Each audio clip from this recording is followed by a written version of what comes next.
Hello, this is Matt Slick from the Matt Slick Live podcast, where I defend the Christian faith and lay out our foundations of the truth of God's Word. Your chosen Truth Network podcast is starting in just a few seconds. Enjoy it, share it, but most of all, thank you for listening and for choosing the Truth Podcast Network. This is the Truth Network. Coming to you from an entrenched barricade deep in the heart of central North Carolina. Masculine Journey After Hours. A time to go deeper and be more transparent on the topic covered on this week's broadcast. So sit back and join us on this adventure. The Masculine Journey After Hours starts here now. Well, welcome to this Masculine Journey Christmas Eve extravaganza. What? New Year's. New Year's. Ma. Oops. Living in the past. Excuse me. Welcome to this New Year's Eve. I thought we were doing Groundhog Day or Back to the Future or something. Extravaganza. You're right. It is New Year's Eve. Oh my goodness. How could I do that? But I did it. You were good at it. I did it with class. Yes. Too, but it is. And so you might guess, if you're a longtime listener to the Masculine Journey, that we would be talking about our word of the year for 2022. And so, a lot of people came into this, like a movie that they came into 20 minutes late, like what in the world is the word of the year? So Danny had that experience a couple years ago, and we're going to let him explain now because, he can take all the people that don't know what I'm talking about and bring them up to speed. Right, Danny? He's an expert. What are we talking about again? Wake up. Yeah, I was sitting here one night and they were talking about the word of the year. I'm like, what are you talking about? The word of the year, That's not in my Bible, right? Yeah, I missed that chapter or something, but the word of the year, you pray about a word. God, give me a word for the year that'll carry you through the year, and just kind of unpack it as you go along, and try to pray about it daily or weekly, or some of us monthly or once a year, whatever you do. And as you see it unfold in your life, and it seems like you keep coming back to that, and just the experiences, and then we sit around and tell our stories with it, and we all glean from others' words, so that's kind of cool. I hope that was a good explanation. It is good, and I love what you said when we were getting ready for this, Andy. It's Christmas Eve, right? Dandy. What do you want for Christmas? Dandy. But anyway, Andy. No, I did love what you said when we were getting ready that, about, God will go along with you. Go ahead, tell him that. Well, That's awesome. I think, this whole idea, it's not in Scripture or anything. It was a good idea that we got from John Eldridge and his team, and it was like, okay, where did this really come from? Is this something that God intended for us to all experience individually, and those who did it just got the benefit of it? Or is it just something where we just kind of say, okay, this is a great idea. I'm going to engage God, and God is all about, if you want to engage him, he's all about, reciprocating that back. He's going to be with you. And just the effect of that I think he's just all in it. Anybody that's hungry enough to ask, it's, asking and seeking, it's that whole concept of getting an answer from him. Anybody that's got a willing heart, it's just a way to go deeper with him and find out more about where he wants to carry you through the year in the Word. I think that's one of the things that is that by the end of the time you get there, you obviously you see your participation in it, but you also see his as well. So, right, and I love that idea that if you're willing to ask, he would love to take you on the adventure. And we've seen that with so many people's experiences, especially when you have a community, right, that you walk with, whether it's a Sunday school class or whatever that Band of Brothers looks like in your life. To share your word of the year with this group is a phenomenal thing to watch their growth, which builds your faith, right? Like if he can do it for that schmuck. No, I'm just kidding. There's a certain amount of vulnerability in it as well, that sharing your experience and what you're learning is part of it too. So. Right. So, however that works, be the guinea pig in your group and they say, well, man, if God will do it for Robbie, they're bound to do something for me. That's, how it works. But nonetheless, moving along, we have three more that we didn't get a chance to do in the regular show. And so I'm very excited because to me, it's just a beautiful thing to watch somebody walk with God and to hear how that relationship actually plays out. And so, Rodney, it's been quite a year for you, honestly, to see where God has had you. And so I love what he's doing here. Yeah. That's always fun to find out after the fact what God's doing, because you go into it, you're thinking, oh, I know what he's meaning, but you don't know. So, again, for this, it's going to be the Masculine Journey, Aretha Franklin, Blues Brothers clip. So, Robbie, just play Christmas it, Eve extravaganza. Yeah. Merry Christmas. Again. And a Happy New Year.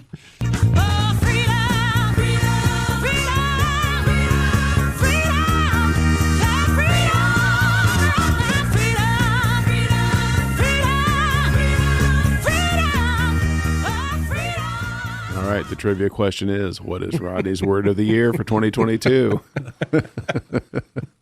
And we've never had a wrong answer yet. So my word was freedom.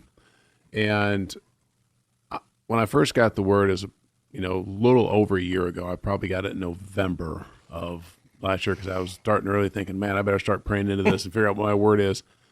And in November, I also got a letter from my wife's attorney saying, hey, she's seeking for divorce, this and that. I'm like, okay, it's taking the next step, the next chapter. And all my thought was, well, that must be what the freedom's about then. And it really wasn't. It played a part for sure, but what it did is really always played a part with my expectations. I always had this expectation of, okay, well, it's going to happen. It's about you separating from your wife, and you're going to have a new life, and things are going to be different, and you're going to have this freedom or something. And I'm like, okay. And as the year went along, here we are in December, and we finally signed the separation agreement. And I think on January 3rd, the divorce will be final. So there's been a lot of change, to put it kind of mildly, because it's weird. But my relationship with my kids is different. My relationship with my wife is different. We really are actually free to be more vulnerable and talk with each other, because there's nothing on the line. There's not all the mess and muck and other things that are in that kind of world. And we've had some very good conversations, and it's actually been nice and freeing to go talk with her about things, to talk with my kids about things, and not have other distractions going on with relationships that aren't doing well.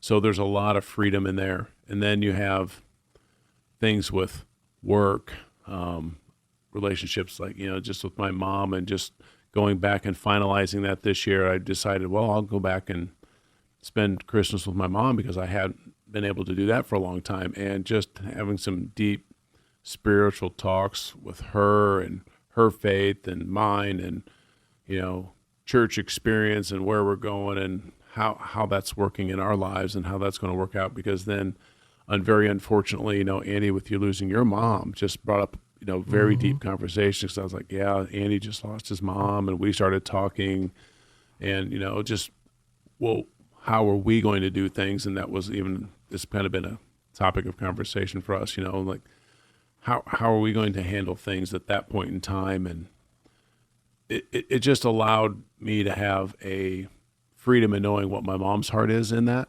which, it's just interesting how things work, as Andy's, grieving his mom, I'm thinking about him, and I'm just, hard to hold back the tears, and I'm just sitting there with my mom, just thinking, that could be me. And so just having that freedom to be able to talk and communicate and do those kinds of things, where I wouldn't have had the same space if I wouldn't have been thinking about this. And it's just one of those things with the word of the year. It's kind of like my personal topic with God. So if the word freedom comes up, if you see it in the Bible, especially, when you hit these topics and you see the concept of freedom in the Bible, or you get freedom in somebody's life, it doesn't have to be the word exactly, but you get the concepts. It's just amazing how it just jumps out at you. You just, all of a sudden, it's like the antennas go up, and you're alerted to that, and you're on it real quickly, and you're paying close attention. And that's what I really enjoy about having the Word of the Year, because it brings me to something that has some focus. And even the old words still pop up all the time. And like David was saying, you kind of get a storyline over the years as to, oh, this is what's going on. This is where God's taken me so far. And it does get kind of exciting about, oh, look where I get to go next. And that's fun. Yeah, it's really, really hard to see, to watch a friend go through the stuff we've watched it go through this year. But I do admire what you said, when you were getting ready for the show is, you think about freedom when it comes to like, oh man, but by the same token, the question really becomes, what will you do with that freedom? Right? And God walking with you, and now you do have some freedom you didn't have before. And what does he intend for, to redeem that time? That clearly is not what, you had planned 2-3 years ago in any way, shape, or form. So, it's really, it's amazing. And I am just so grateful for the transparency, right? Like how many guys are going to get on a Christian talk show and talk about, what they're going through in their separation of their wife. I mean, and so, it's of great value because all of us, including me, have been down that road or will be going down that road. It's not what we want. It's not what you wanted. No. But it is what God brought, and away you go. So, Andy, it's great to have you back. I know it's been a particularly difficult couple of weeks right before Christmas, but it's your turn.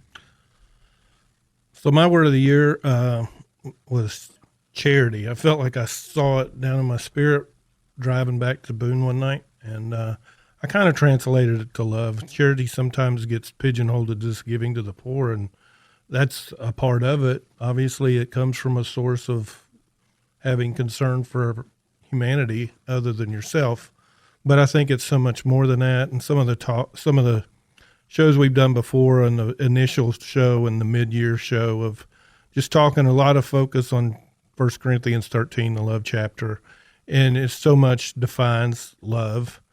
And but there's so much more to it even than that, I believe. What I think I experienced this year is more of the focus of being more intentional in spending time with people, quality time, giving them undivided attention.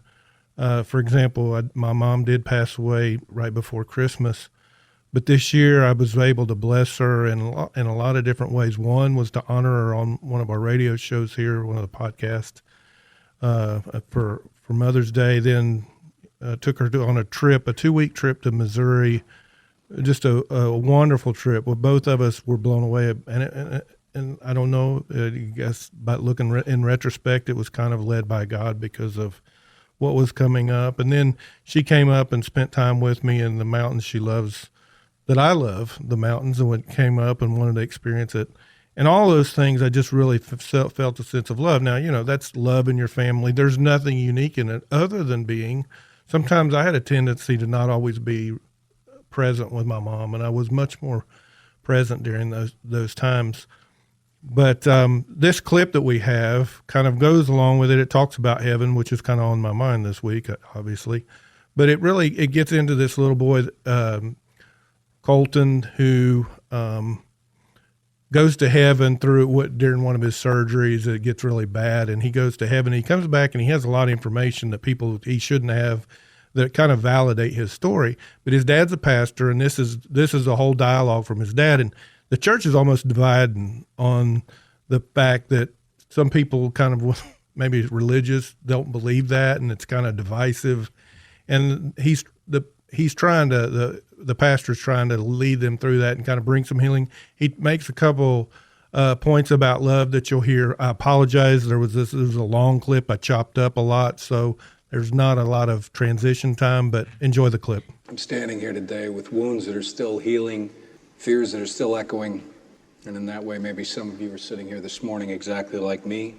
I can say truthfully that the pain that I suffered, it was nothing compared to watching my son that close to death.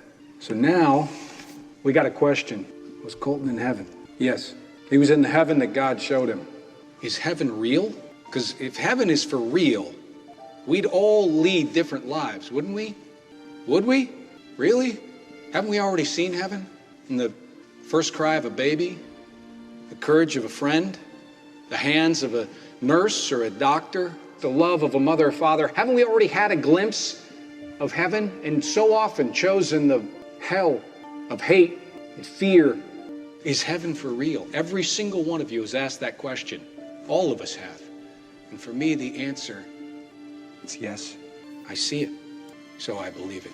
And what we believe changes what we perceive. And I believe that God, He's love. 10,000 times I've been here and I've talked about on earth as it is in heaven. And I don't know that I ever listened to that. And my son, he saw something. He saw heaven. He'll tell you all about Jesus. How about that name, Jesus? Ooh, Jesus. Creates so much hope in so many of you. So much distrust in so many others. That's okay. I believe God asked me to be a pastor. Did He insist on my vision being the same as yours or yours? Of course not. Did He make me one of those heroes like that lion and the bear and unicorn I preached about? No. That's what I wanted. God had a different plan. God crushed my pride, opened my heart to love. And all I have to do, the one thing this love requires, is that I let others know they're not alone. Basically, he spoke about love, that he wanted people to know, to love them by telling them that they're not alone. And that's another thing, that I want to convey, that there was a message in there that God is love. All this stuff starts just kind of circulating around. I feel like there was just such a sense that I carried, though, differently than what I had, that love was, they talk about love's not a feeling. But if you're engaged with a God and that's your word, and you're getting the technical concepts, what it is, what it isn't from the Bible, but your heart draws into it more to where you're actually feeling that emotion. I felt different this year than I have before on love, and I was much more sensitive when I wasn't being loving, because that happens occasionally, a time or two here or there. But what better word that you can build your life on is love. I mean, obviously it says the greatest of all those, faith, hope, and love is love. And I don't know, this word will always impact me. I think I've told before that I used to hear people get that, and I was always getting other different words, and I'm just kind of envious. But there was a time and a place. In the fullness of time, it came about that I got that word. And again, just you also heard him talking about how he was talking about how as a pastor is everybody's supposed to see things the way he sees them, and he was giving people the idea that you got to have grace for other people to have different opinions and stuff. That's a form of love. That's in 1 Corinthians 13, that, it's not always your way and stuff. So, again, I look back at the year. It's a perfect word for what happened this year with my mom. She loved me well. I feel like I loved her well. I wasn't perfect, and I think sometimes sometimes she and I could have a difference of opinion. But all in all, I just feel like I had the perfect word for this year.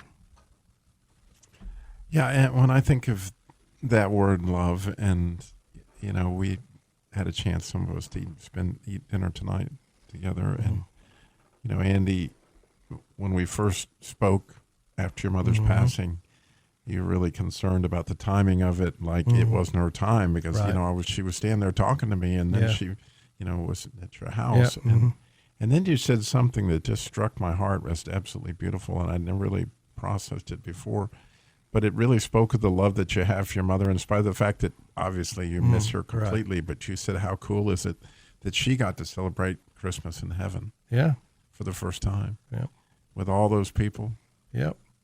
Yeah, I'm sure if she was on this side, and I don't know. She didn't want to leave this earth. I know that. But I know now where she's at. I mean, and she is truly celebrating. They've got to be celebrating Christmas. They have to do that. They probably celebrate Christmas every day, I guess, right? But she did. She was celebrating Christmas in heaven this year. So, yeah. And so it being New Year's Eve, just saying. How'd you figure that out?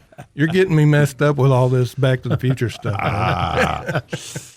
So here's some fun facts that I don't know if you've ever considered, but, I'm here to challenge you that, Jesus was circumcised on the 8th day, right? Mm-hmm. So I don't know if you've done the math on that, but interestingly, the Greek Orthodoxes apparently have different math than we do, because that would put it somewhere around the 3rd of January, but they celebrated as a festival on the 1st day of January. Did you know that? As the day that Jesus, and there's a lot of reasons that that's a miracle, okay? So the number 8 is the miracle, number in so many different ways. And so the fact that he was circumcised on the 8th day means that was the name that he was given, Yeshua, Jesus, which was given to him by the angel that told both Mary and Joseph, this is the guy, right? Mm-hmm.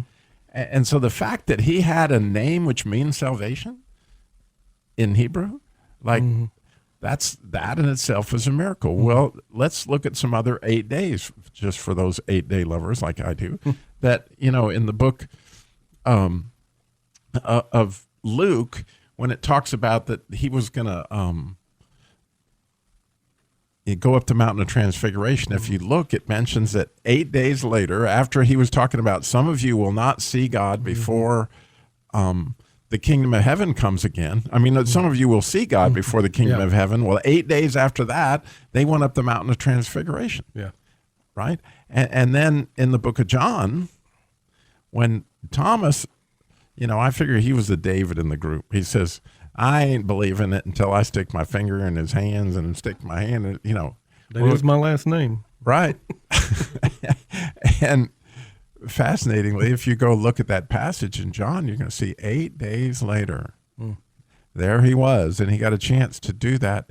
So, it's kind of neat, really, from my standpoint, that here we are on the eve of the 8th day, and just for those lovers of math, and my math would be that he came into Jerusalem in the triumphal entry on a Sunday. Well, when he was resurrected 8 days later, right, it was the ultimate miracle of all time, which also happened, and I don't know if you knew this, but it's cool, that the temple was cleansed in the 8th day, right, originally, and so the temple was really cleansed on the 8th day after the triumphal entry, just saying.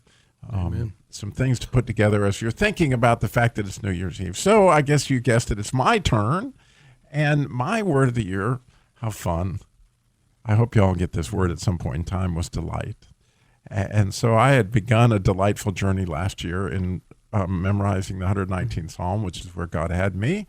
And so I went on to, I never would have dreamed, again, for those of you who have not heard the story, it started out the year before with the word engage. And so part of that engagement was he wanted me to memorize these different Psalms. When it came to the 13th Psalm, he says, I want you to memorize the 13th Psalm. And I had no clue what the 13th Psalm was. I said, well, man, I hope it's not a long one. Well, the very first verse in the 13th Psalm is, how long, Lord? God has a sense of humor. He does, right? And when I read that, I just burst out laughing, right? But it's a very relevant psalm. But fortunately, as I recall, it only has 8 verses. This is a really short one, easy one to memorize. But then he came through with my engagement and said, okay, we're going for the big boy, 119, 176 verses. The number 8 becomes significant in that song. And so as I never would have dreamed at my age, I can't even remember what day it is, obviously. It's not Christmas Eve. No. That I could memorize under. But the delight of having finished that in 2023 was remarkable. The delight of quoting that on my way to work. And then he took me into an even just more delightful experience for me, because he knew that my favorite book in the Bible is the Song of Solomon. And so then he had me memorize the Song of Solomon in 2023, and to say that was delightful and continues to delight me all the time, right? There you go. And so these guys are all showing me that I only have 2 minutes left.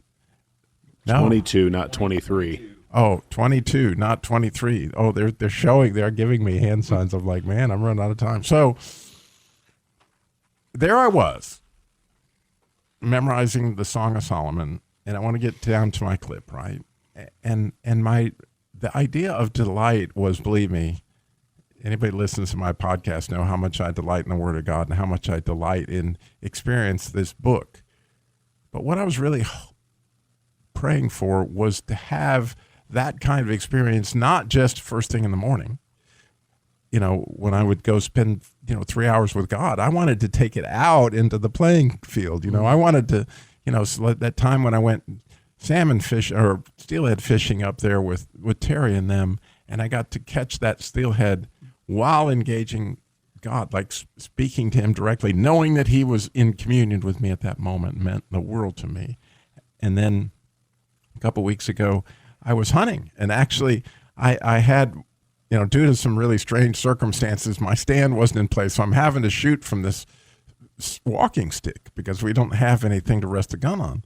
And so I was just praying, like, God, it'd be really cool to have a hold of this staff, which I know is you, biblically, is the staff.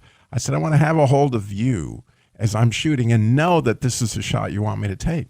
And so as I'm finished that prayer, I turn around, there's 3 deer standing there, okay?